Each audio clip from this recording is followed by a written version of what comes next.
దేవుని మాట్లాడ సేవించినందుకు మరొకసారి ప్రభునామములో దేవుని యొక్క వందనాలండి. గ్రంథం నుండి కొన్ని మాటలు ఈ రాత్రికాల సమయంలో మనం ధ్యానించుదామండి. మత్తయి సువార్త 7వ అధ్యాయము 7వ వచనము మనము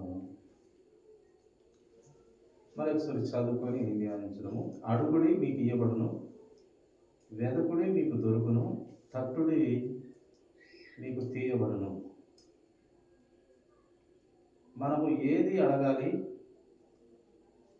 ఏది వెతకాలి, ఏది తీయబడాలి, ఇదిగా లేఖన భాగంలో మనకు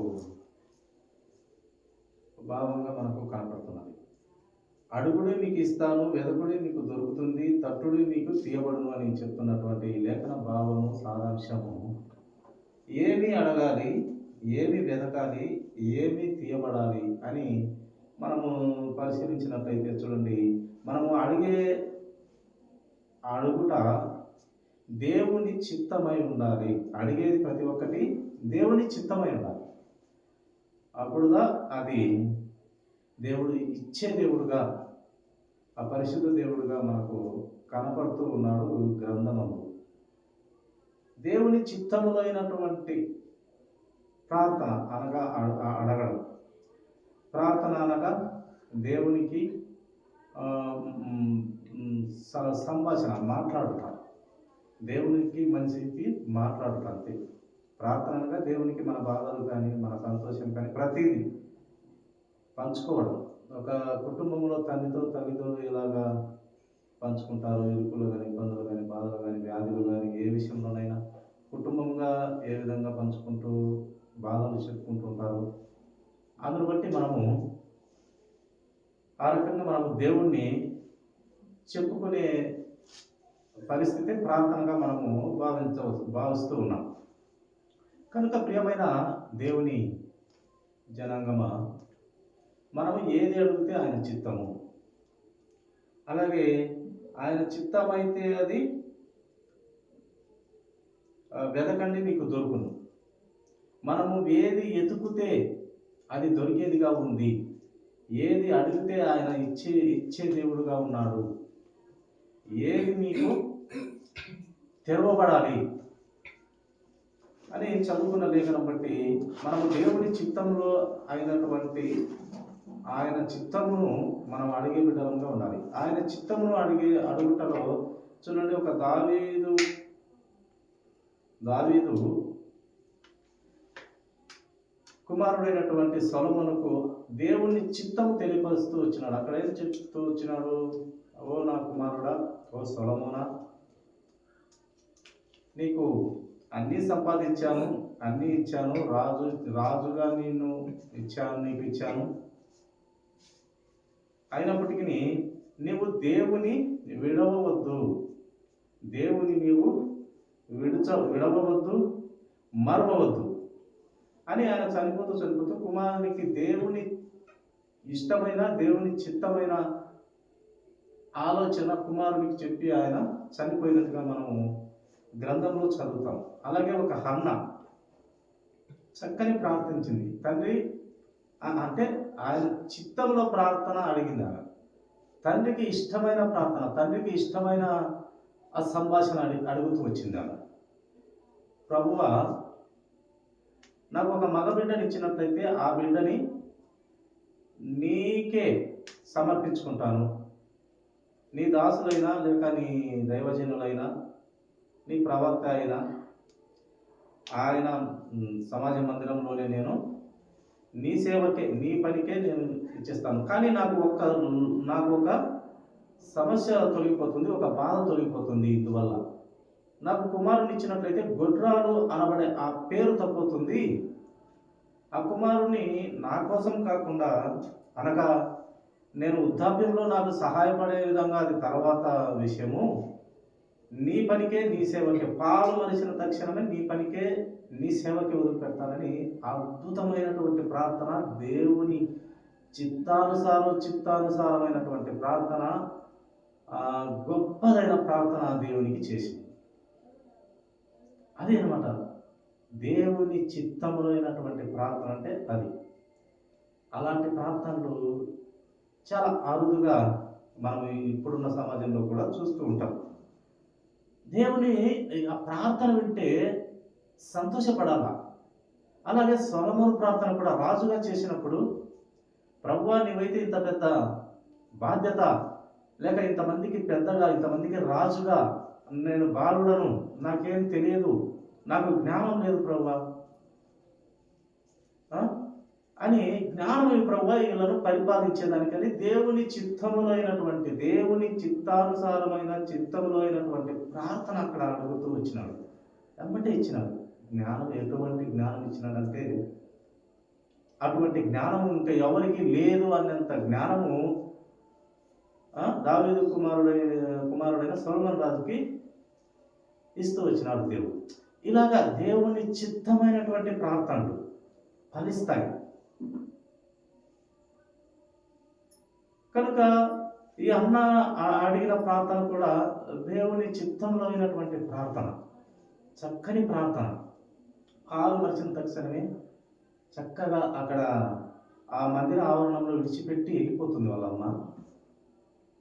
ఇంకా ఏరే పిల్లవాడు పాలు విడిచడం అంటే లేదా ఒక 3 సంవత్సరాలు లేదా 5 సంవత్సరాలు, 5 సంవత్సరాల పిల్లవాడు తల్లి ఇంకా పర్మనెంట్గా ఇక్కడ వదిలిపెట్టి పోతుందంటే ఏ పిల్లవాడు సైలెంట్గా ఉంటాడు, ఎమ్మడి పడి ఆమె కంటే ముందుగా ఇంటికాడ ఉంటాడు. లేదంటే పోనివాడు ఆమె. ఇప్పుడు పిల్లలు చూస్తుంటాం, తల్లిని ఆ బయట కొంగు పట్టుకొని కొనిమని కానీ ఎంత గారాబం చేస్తారంటే, వాళ్ళు కింద పడిపోయేంతలా గారాబం చేసి వాళ్ళ ఏటుకు తట్టుకోలేక 5కో 10కో 20కో కొనిస్తారు, అంత గారాబం చేస్తారు.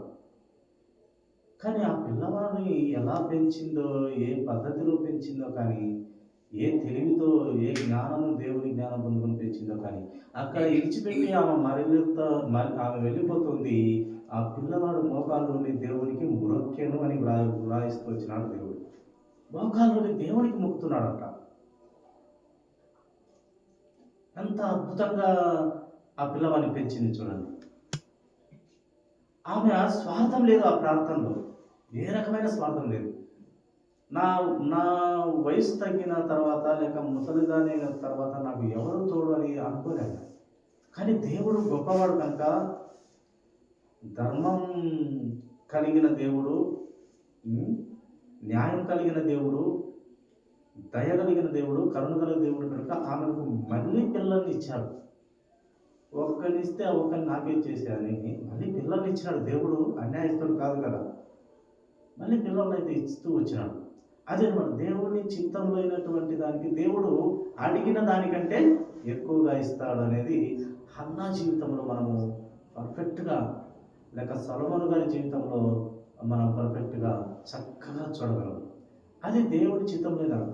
ఇప్పుడు మనము బ్రతకనికి ఏం కావాలో, మనకు ఏదో 3 పూట్ల తిండి, ఒక నివాసం ఉంటే చాలు.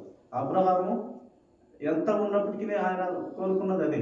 చిన్న గుడారాల్లో ఉన్నాడంట, నీలవరమైన పట్టణం కోసం ఎదురు చూశాడట. అది అలా అడిగితే దేవునికి చిత్తమే. ఆయనకు అన్నీ ఉన్నప్పటికీ ఎక్కువ దేవుని రాజ్యం వైపే ఆ గురి కలిగి ఉన్నాడు. చిన్న గుడారాల్లో ఉన్నాడు, దేవుని రాజ్యంలో చేరాలనే గురి కలిగి ఆ నిలువరమైన పట్టణం కోసమే ఆయన ఎదురు చూసినట్టుగా మనం చూస్తాం. అలాగే నా జీవితాలలో కూడా మొదటిగా నా నీతిని, నా రాజ్యాన్ని వెతకండి అన్నట్టుగా దేవుని చిత్తంలో ఏది అడిగితే అది ఇస్తాడు. మనకి ఏది అవసరమో అది మాత్రం అడుగు. ఇప్పుడు ఈ రోజుకి బ్రతకాలంటే 3 పూట్ల అన్నము, మంచి నిద్ర, ఒక చిన్న ఇల్లు ఉంటే చాలు. ఈ రోజుకి మనకు మనం అడుగుని మనకు అది దేవుని చిత్తం. కానీ ఒక సంవత్సరానికి, లేక ఒక నెలకి, లేదా ఒక 10 సంవత్సరాలకి ఆశ కలిగి అడిగితే అసలు రేపేమి జరుగుతుందో నీకు తెలియదు కదరా. వాక్యం చెప్తుంది, రేపేమి జరుగుతుందో నీకు తెలియదు. ఈ రోజు వరకు అడుగు. రేపు నీది కాదు, ఈరోజు మనది. కనుక ఈ రోజుకి నువ్వు అడుగుని దేవుని చిత్తాన్ని మనకు ఎన్నో చోట్ల ఆయన కనపరుస్తాడు, ప్రత్యక్షపరుస్తాడు, తెలియపరుస్తాడు. తెలియకుంటే భక్తులతో తెలియపరుస్తాడు, లేదా తన కుమారునితో తెలియపరుస్తాడు, లేదా పరిశుద్ధాత్మతో తెలియపరుస్తాడు. ఆ అవిధేయుల వారితో కూడా మనకు జ్ఞానాన్ని దేవుడు తెలియపరుస్తాడు. అవిధేయులకు ఇలా చేయకు అంటే వాళ్ళు చేస్తారు. విధేయుడు ఏం చేయాలా? దానిని చూసి విధేయత కలిగి బ్రతకాలి. అలా చేయకుండా వాళ్ళు అవిధేయులై దేవునికి లోబడక బ్రతికినారు. మనం విధేయులై దేవునికి లోబడదామని వారి నుండి కూడా నేర్చుకోవాల్సింది చాలా మనకు గ్రంథంలో నీతిమంతుడు ఉండే కాదు, కానీ అనీతిమంతుల్ని కూడా చాలా నేర్పిస్తూ వస్తాడు దేవుడు. ఈ జీవన విధానంలో మనకు అనుభవపూర్వకమైనటువంటి జ్ఞానబుద్ధి వివేచనలు ఇస్తాడు. కనుక మనకు ఈ రోజుకి ఏం అవసరమో అది అడగాలి. ఇప్పుడు నాకు ఒక పెద్ద కారు కావాలి, అది అవసరమా నీకు? మన పరిస్థితి ఏంది? నీ ఆస్తి అంతస్తు బాగుంటే, నీ లెవెల్ బాగుంటే ఓకే. నీ పరిస్థితి బాగలేనప్పుడు నువ్వు మనశ్శాంతిగా బ్రతికేదానికి అడిగితే దేవుడు ఇస్తాడు. ఎక్కువ ఆశ కలిగి అడిగితే అది ఇవ్వడు. ఆయన వాక్యం చెబుతుంది, బైబిల్ గ్రంథం తెలియపరుస్తుంది, ధనము సమస్త కీడులకు అది మూలమంట. ధనమే, వెండి కావచ్చు, బంగారం కావచ్చు, ధనము, ఆస్తిపాస్తులు, భూమి గుట్టలు అన్నీ అసలు సమస్త కీడులకే అదేరా నాయన తలనొప్పి అని చెప్తుంది వాక్యం. కనుక ప్రియమైన దేవుని వారలారా, ఆయన చిత్తాన్ని కనుగొని ఆయన చిత్తములోనైనది అడిగితే ఇస్తాడు. అది నమ్మకంగా ఖచ్చితంగా ఇస్తాడు. చిత్తం అన్నమాట. ఆ చిత్తం కూడా దేవుణ్ణి గణపరచేదిగా ఉండాలి. హన్న గణపరచేదిగా ఉండాలి. సొలొమోను రాజు అయ్యాడు, అద్భుతమైన జ్ఞానంతో పరిపాలించగలిగినాడు. దేవుణ్ణి మహిమపరుస్తూ వచ్చింది ఆయన పరిపాలన. ఆయన ఎన్నో సామెతలు రాశాడు. ఆ సామెతలు ఇప్పటికీ ఎంతో మందిని మారుస్తూ ఉంది. మారు మనసు కలిగి పాపక్షమాపణ బాప్తిసాలు తీసుకుంటున్నారు, రక్షణ వస్తుంది. కనుక ప్రియమైన దేవుని ఆలోచన కలిగినటువంటి వారలారా, మనము అడుగుడి మీకు ఇస్తాను, వెదకుడి దొరుకుతుంది, తట్టుడి మీకు తీస్తానంటున్న దేవుని ఆలోచనను మనము ఆయన చిత్తంలో అయినటువంటి ఆలోచనగా మనం అడగాల్సిన వారమై ఉన్నాం. చూడండి, మరొక లేఖనం మనం చూస్తాము.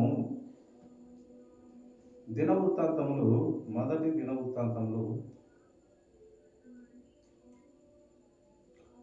28వ అధ్యాయము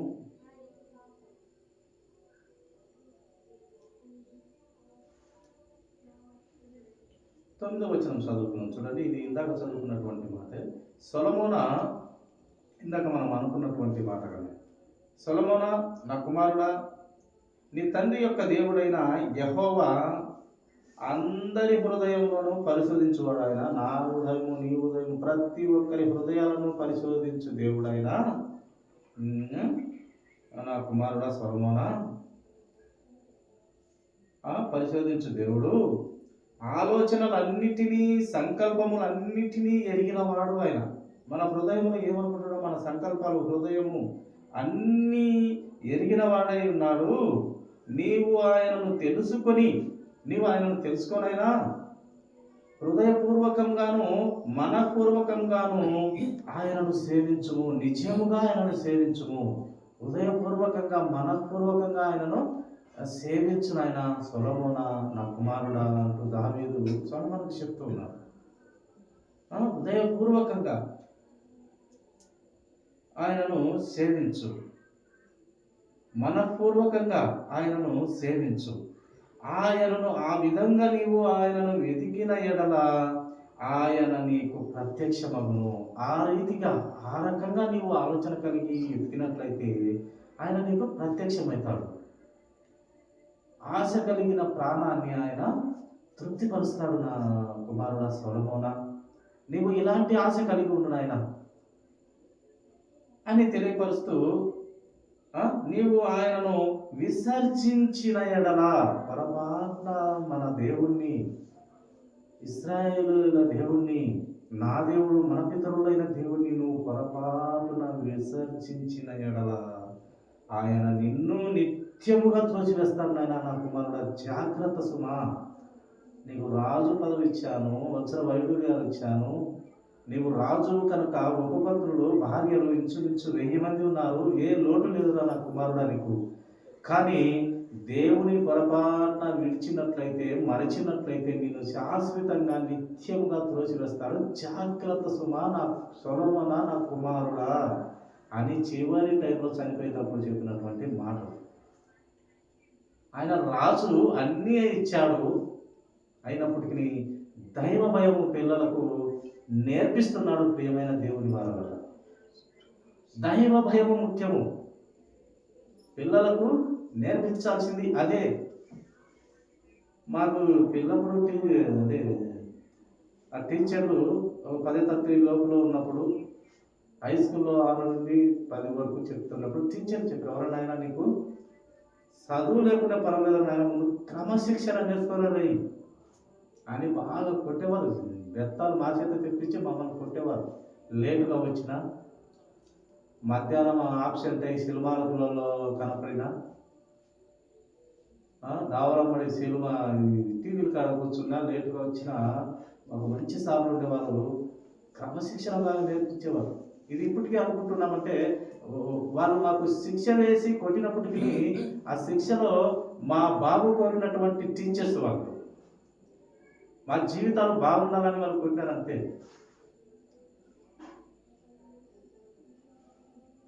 కనుక ప్రియమైన దేవుని వారలారా, క్రమశిక్షణ ముఖ్యం. క్రమశిక్షణ ఏ రకంగా బతుకుతూ, ఊపిరుంటే ఉప్పైన అమ్ముకొని బతకచ్చు అని అన్నట్టుగా లోక సామెతగా, క్రమశిక్షణ ఉంటే తప్పు చేయకుండా, నేరాలు చేయకుండా, దొంగతనాలు చేయకుండా ఉప్పు అమ్ముకొని బతికిన ఇబ్బంది లేదు.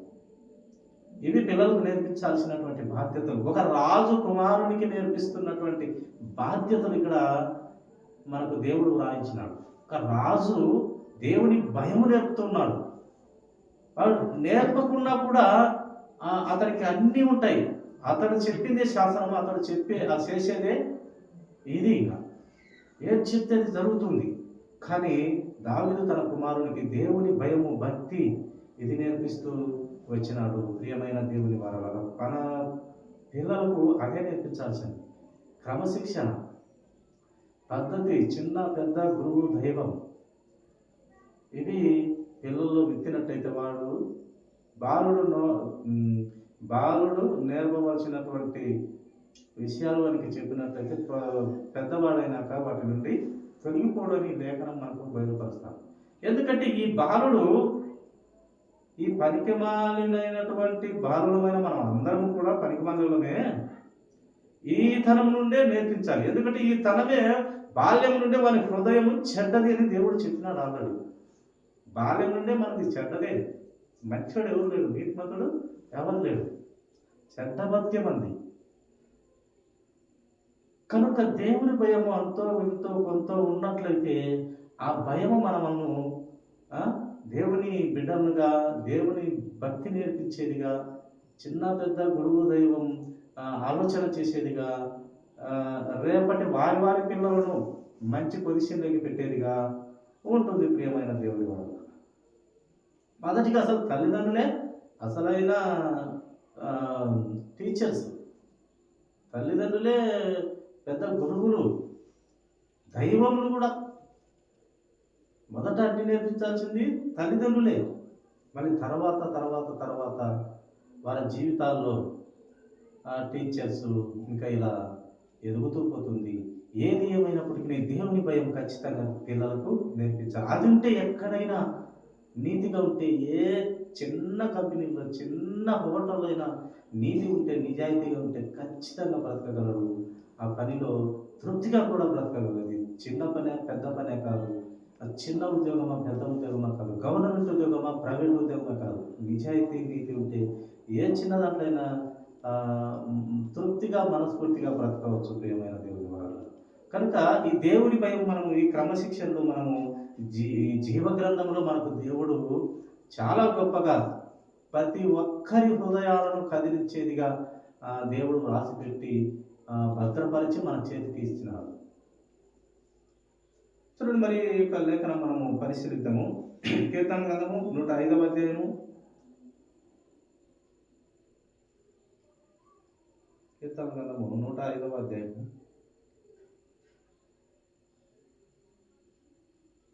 3వ వచనం. ఆయన పరిశుద్ధ నామమును బట్టి అతిశయించుడి, యెహోవాను వెతుకువారు హృదయమందు సంతోషించుదురుగాక.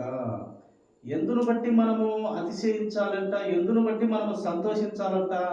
ఆయన అనీతిమంతుడు కాదు దేవుడు, ఆయన నీతిమంతుడు. ఇంకా అన్నిటికీ మించి పరిశుద్ధత ఆయనలో, కేవలము పరిశుద్ధత కలిగినటువంటి దేవుడే. పరిశుద్ధత క్రీస్తు, మన ప్రభువు, మన రక్షకుడు, మన యేసు క్రీస్తు. ఆయన పరిశుద్ధత. అందును బట్టి మనం ఆ పరిశుద్ధత కలిగిన దేవుణ్ణి మనము ఆయన అద్భుతాలు కానివ్వండి, సూచక క్రియలు కానివ్వండి, ఆయనను మహిమపరచాలి. ఆయనను మనం కొనియాడాలి. సృష్టిని కలుగు చేసిన దేవుణ్ణి మనం స్తుతించాలి, మహిమపరచాలి, ఘనపరచాలి, ఆరాధించాలి, కొనియాడాలి, పూజించాలి. ఎందుకంటే ఆయన ప్రతి మనిషిని ఆయన రూపంలో మనల్ని కన్నాడు, చేతులతో తయారు చేశాడు. ఆయన ఊపిరే మన అందరికీ ఇచ్చాడు. ప్రతి ఒక్కరిలో దేవుని ఊపిరి ఉంది, ఇది మర్చిపోకూడదు. ప్రతి ఒక్కరిలో దేవుని ఊపిరి. ఎలా అంటే ఆదాములో ఊదినాడు దేవుడు. ఆదాము సంతతి వారమైన ప్రతి ఒక్క మనిషి ఆయన దేవుని ఊపిరితోనే ఉన్నాం మనం. కానీ మంచికి ఉపయోగిస్తే మంచిగా ఉంటాం, చెడ్డకు ఉపయోగిస్తే చెడ్డగా ఉంటాం. అది మనకిచ్చిన దేవుడు స్వేచ్ఛ, స్వేచ్ఛ, స్వేచ్ఛ. ఆ స్వేచ్ఛలో దేవుడు నిన్ను ఇది చెయ్యకు, ఇది చెయ్యని ఆజ్ఞ అయితే ఇస్తాడు, కానీ ఆ ఆజ్ఞతో నిన్ను బంధించడు. అది ప్రేమ ఆయన. అది మనకిచ్చినటువంటి పూర్తి స్వాతంత్ర్యము, స్వేచ్ఛ. దాన్ని బట్టి నువ్వు ఈ తప్పు చేయగలడు, చేస్తున్నా చూస్తుంటాడు, కానీ ఆజ్ఞలు చెప్తూ ఉంటాడు. కానీ అది నీకు ఇచ్చిన చేసే స్వేచ్ఛను బట్టి, స్వాతంత్ర్యాన్ని బట్టి ఆయన నువ్వు మంచి చేసినా చూస్తాడు, చెడ్డ చేసినా చూస్తుంటాడు. కనుక ప్రియమైన దేవుని వలన అటువంటి దేవుని ఊపిరితో బ్రతుకుతున్నటువంటి మనము దేవుని మంచి ఆలోచనలతో మనము బ్రతకాలనేది దేవుని ఇష్టం. ఆయన హృదయంలో కేవలము కోటాను కోట్ల మంచి లక్ష్యములు కలిగిన ఏకైక పరిశుద్ధ దేవుడు మన యేసయ్య కనుక, అలాంటి దేవుని ఊపిరి నుండి వచ్చిన వారికి కనుక, అటువంటి దేవుని చేతుల నుండి మనం తయారు చేయబడిన వారం కనుక, సర్వ సృష్టి ఆయన చేతులతోనే తయారు చేయబడిన వారం కనుక ఆయనను మనము పూజించాలి, కొనియాడాలి. ఆయన శిలువ సువార్తను ప్రకటించాలి, ఆయన మరణమును ప్రచురం చేయాలి, ఆయన పునరుత్థానమును తెలియపరచాలి, ఆయన ఆయన మహిమపరచాలి. ఆయన మహిమ గల దేవుణ్ణి ఆయనను మనం మహిమపరిచే వారికి ఉండాలి. ఆయనను మనము ప్రేమించాలి.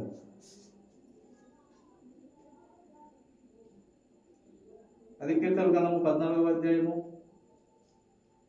ముగించుకుందామండి. కీర్తన గ్రంథము 2 మాటలు చూసుకొని ముగించుకున్నాము. 14వ అధ్యాయము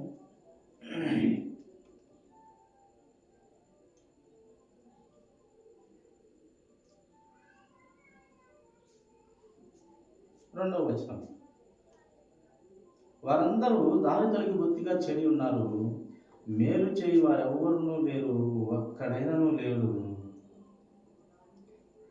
యెహోవాకు ప్రార్థన చేయక ఆహారం మింగునట్లు నా ప్రజలను మింగుచు పాపం చేయు వారందరికీ తెలివి లేదా? పాపం చేయువారు బహుగా భయపడుదురు, ఎందుకనగా దేవుడు నీతిమంతుల సంతానము పక్షమున ఉన్నాడు. కనుక ప్రియమైన దేవుని వారలారా, ఆయన పరిశీలించు దేవుడుగా, ప్రతి ఒక్కరిని పరిశీలించే దేవుడుగా ఉన్నాడు. ఆయన ఎవరు ఏం చేస్తున్నారా, ఎవరు మనము వంగినా, లేచినా, నిల్చున్నా, ఏం చేసినా ఆయన గమనిస్తూ ఉన్నటువంటి దేవుడుగా మనకు జీవగ్రంథంలో కనపడుతూ ఉన్నాడు. చివరిగా ఒకే మాట మనం చూసుకొని ముగించుకున్నాము. రోమీయులకు రాసినటువంటి పత్రిక అపోస్తలుడైన పౌలు గారు 3వ అధ్యాయము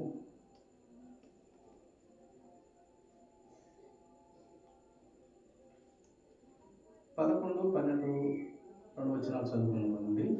గ్రహించువాడు ఎవడునూ లేడు, దేవుని వెదుకువాడును లేడు, అందరూ త్రోవ తప్పి ఏకంగా పనికిమాలిన వారైరి, మేలు చేయువాడు లేడు, ఒక్కడైనను లేడు.